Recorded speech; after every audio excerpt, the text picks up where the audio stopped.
Assalamualaikum warahmatullahi wabarakatuh. Perkenalkan, nama saya Nur Aini, NIM 8588599743. Tugas tutorial 1, Pendidikan Bahasa Indonesia di SD. Teori pemerolehan bahasa. Di sini saya akan menerangkan apa itu teori pemerolehan bahasa. Sudah lama muncul perdebatan tentang bagaimana anak menguasai bahasa. Apakah karena bawaan sehingga dapat menguasai suatu bahasa atau karena pengaruh dari lingkungannya? Menurut pendapat kalian gimana? Di sini ada 3 pandangan yang mengungkapkan proses pemerolehan bahasa. Nomor 1, yaitu pandangan nativistis. Menurut pandangan nativistis di sini ialah setiap anak yang lahir telah dilengkapi dengan kemampuan bawaan atau alami untuk dapat berbahasa. Bukan lingkungan yang membuat anak mampu berbahasa, juga bukan karena meniru orang lain, karena banyak juga ungkapan kreatif yang dimunculkan anak ketika berbahasa yang belum pernah dicontohkan sebelumnya. Jadi, kalau bukan karena kemampuan bawaan, mustahilah anak dapat mempelajari dan menguasai suatu bahasa yang komponen atau aturannya begitu rumit hanya dalam waktu yang begitu singkat.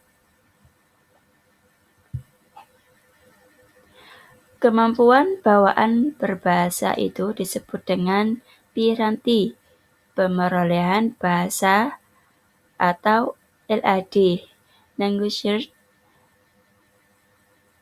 Acquisition Deficit, yang berpusat di otak.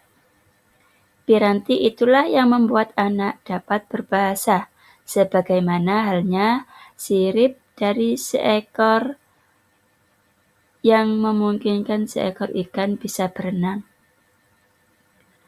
Di situ ada masukan data linguistik primer berupa ujaran orang dewasa.